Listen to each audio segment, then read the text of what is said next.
अस्सलामुअलैकुम बच्चों। जनाब बाबूभाई सोपारीवाला कन्या प्राथमिक शाला होम लर्निंग कक्षा 7 विषय हिंदी विषयांग है बच्चों पुनरावर्तन। हम पुनरावर्तन कर रहे थे। पुनरावर्तन में आज हम देखेंगे वाणिज्य उपयोगी शब्दों के गुजराती शब्द लिखिए। मतलब वाणिज्य शब्द यानी ये अंश, उधार, कमी बेशी, खरीदार, यह वाणिज्य उपयोगी शब्द है जो अकाउंट बोल सकते हैं हम, और स्टेट, ये सब जो हमारे सब्जेक्ट विषय हैं। इसको जब हम आगे जाके आगे की कक्षा में आप इसको पढ़ोगे तब इस शब्दों का इस्तेमाल होगा। आप इन शब्दों के आधार पर आगे की अपने जो अकाउंट और स्टेट की पढ़ाई है वो करेंगे। इसमें इन शब्दों का उपयोग होगा। तो यहाँ पर ये शब्द हिंदी में लिखे गए हैं, हमें इसका गुजराती में अनुवाद करना है। चलिए हम देखते हैं शब्दों को। अंश, अंश शब्द का गुजराती अर्थ होगा शेयर। आपने शेयर मार्केट, शेयर बाजार सुना होगा, वैसा वही शब्द है यह शेयर। उठाव, उठाव यानी उपाड़, उठाव यानी उपाड़। उधार, उधार का अर्थ होगा उधार। औसत, औसत यानी सरासरी, सरासरी। आप लोग बच्चों गणित शब्द विषय में अगर आपने सरासरी पढ़ी होगी तो आपको सरासरी शब्द का अर्थ पता होगा कि हम सरासरी कैसे निकालते हैं, बराबर। कमी बेशी, कमी बेशी, कमी यानी कि घट, बेशी यानी कि वध, वध घट, कमी बेशी वध घट। पीढ़ी, पीढ़ी यानी पेढ़ी, पीढ़ी यानी पेढ़ी। खरीदार, खरीदार यानी कौन? हम ग्राहक। हम किसी भी वस्तु को लेने जाते हैं तो हम क्या कहलाएंगे? खरीदार हिंदी में, और ग्राहक गुजराती में।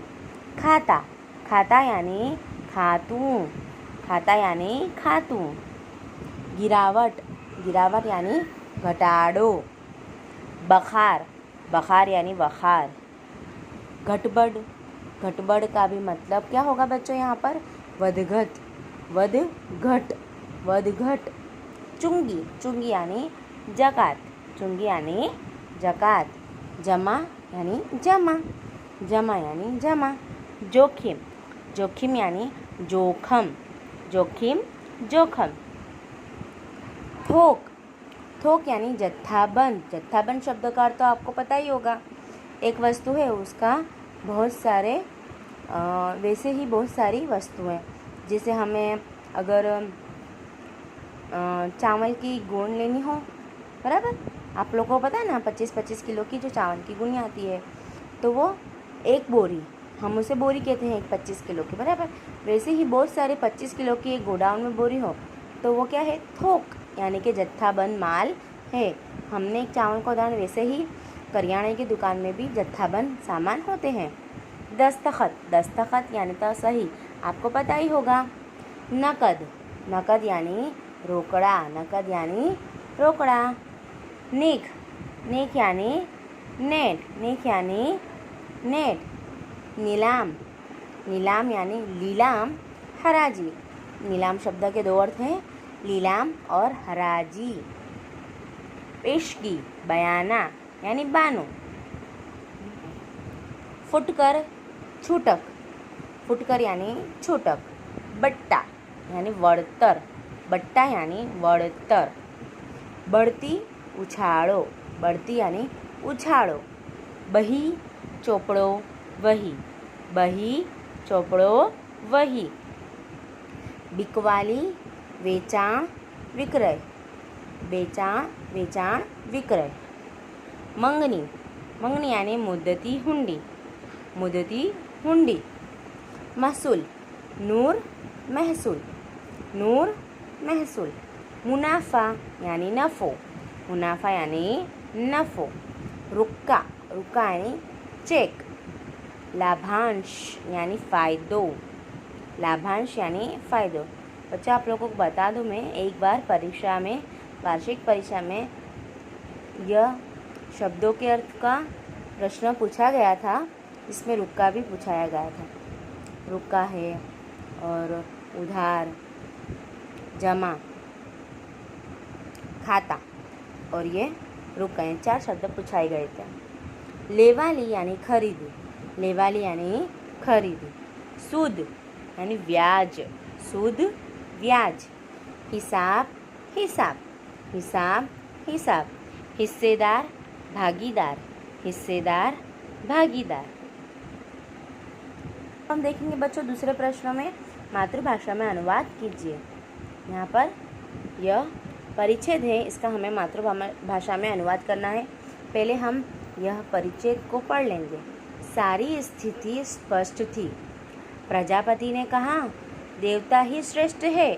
जानते हो क्यों? इसलिए कि इन्होंने सहकार की भावना से काम किया है। खुद भी खाओ और दूसरों को भी खिलाओ, जियो और जीने दो। वह थी इनकी विशेषता। इन्होंने बुद्धि से काम लिया, सूझबूझ दिखाई। वे आमने सामने बैठ गए, एक दूसरे के मुंह में लड्डू देते रहे। थोड़ी देर में थाल साफ कर दिया। बच्चों, इस परिच्छेद को हमें मातृभाषा में अनुवाद करना है।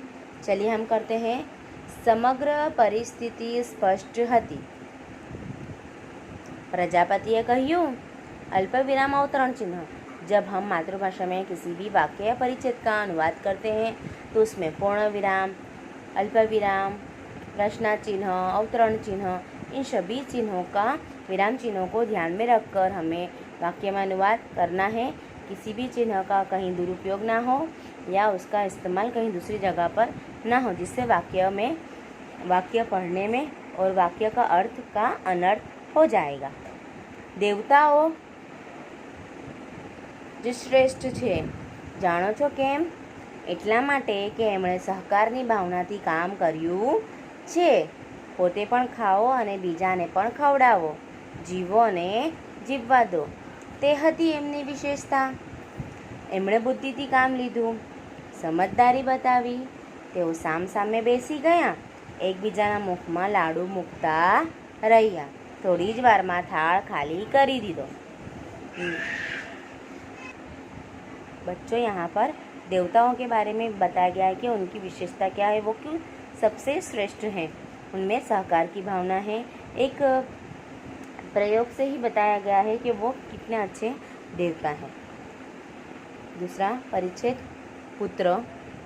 जिस प्रकार तुम अपनी माता के दुख से दुखी होकर व्याकुल हो रहे हो, उसी प्रकार मैं भी दुखी हूँ। रात दिन में इसी चिंता में रहता हूँ कि किस प्रकार भारत माता का दुख दूर करूँ। महाराज, यह शरीर आपका है। मैं प्रतिज्ञा करता हूँ कि जब तक इस शरीर में जान है, मैं कभी मातृभूमि की सेवा से पीछे न हटूँगा। चलिए बच्चे, हम इस परिच्छेद का भी वाक्य में मातृभाषा में अनुवाद कर लेते हैं। देखिए, पुत्र, अल्पविराम। જે રીતે તું તારી માતાના દુઃખથી દુઃખી થઈને વ્યાકુળ થઈ રહ્યો છે, અલ્પવિરામ, તેવી જ રીતે હું પણ દુઃખી છું, પૂર્ણ વિરામ। રાત દિવસ હું એ જ ચિંતામાં રહું છું કે કેવી રીતે ભારત માતાના દુઃખ दूर करूँ। प्रश्नार्थ चिन्ह। बच्चों, यहाँ पर एक परिच्छेद पूरा होता है, तो हमने यहाँ पर ये परिच्छेद का इतना अनुवाद करके दूसरा परिच्छेद मतलब दूसरा फकरा आया तो हम दूसरे फकरे का भी थोड़ा सा फकरा पाड़कर इसका अनुवाद करेंगे। महाराज, अल्पविराम, आ शरीर तमारू छे। હું પ્રતિજ્ઞા કરું છું કે જ્યાં સુધી આ શરીરમાં प्राण છે, अल्पविराम, હું કદી માતૃભૂમિની સેવામાં પાછો પડીશ नहीं, पूर्ण विराम। बच्चों, आप लोगों को इन मातृभाषा में अनुवाद परिच्छेद को ध्यान में रखना है। परीक्षा में अगर आपको यह प्रश्न पूछाया गया तो आप बराबर इसके ध्यानपूर्वक इसके अनुसार आप मातृभाषा में परिच्छेद का अनुवाद कर सकते हैं। यहाँ पर आज की वीडियो हमारी समाप्त होती है। इन दोनों प्रश्नों का आप लोगों को अपनी विषय की नोट में एक बार अच्छे अक्षर से लिखना है और इन्हें ध्यान में भी रखना है। वाणिज्योपयोगी शब्दों को आप लोगों को याद कर लेना है। Thank you.